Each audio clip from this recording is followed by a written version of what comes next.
แม้เวลาจะลบเลือนทุกสิ่งให้มันจางหายแต่ฉันใจทั้งหัวใจจดจำเรื่องของเธอที่คงคาที่กัน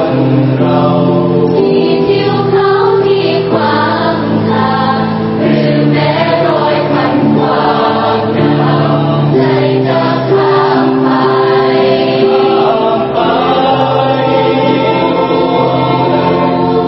เวลาที่หมุนไปทุกนาทีของใจยังคิดถึงเธอฉันยังรอรักเอ่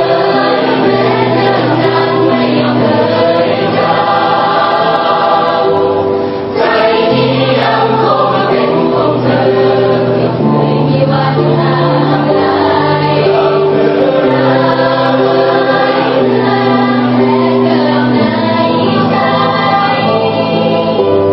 ไม่มีวันที่รักจะจากไป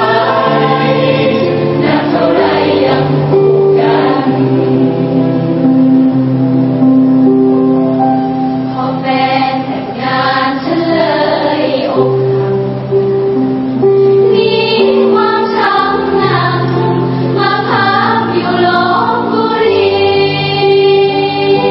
โรงแรมชั้นสอ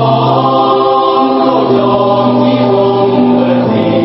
หลับตานอนทอดหมอนหรือดี นอนที่นี่2 คืนแล้วเราพอคืนที่3 2 ย่างกว่าที่ห้องเบอร์5มีเสียงพูดจา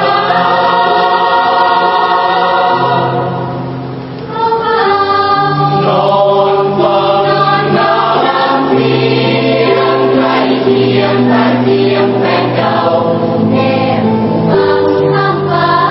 เบาๆเหมือนเป็นเราที่เขาฆ่าฉันไม่หลับไม่นอน แต่คนที่อยู่ไม่ไหวรีบมองหาช่องลงไปหัวใจฉันมันสั่นแสงไฟสว่าง เห็นเขานั่งหยอกล้อเล่นกัน เขามาดื่มน้ำพึ่งพระจันทร์ แฟนฉันนั่นเองแหละนะ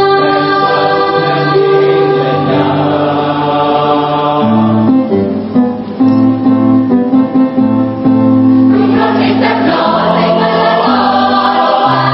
ยไปคงแห้งคนของดีเอาถั่วฝักยาวใส่แล้วรีบเสร็จสับแล้วรียกของรางรัวอาเที่ยวแจกให้ทั่วถิ่นของยวนหัวหน้าน้ำลายไหลจนตำระ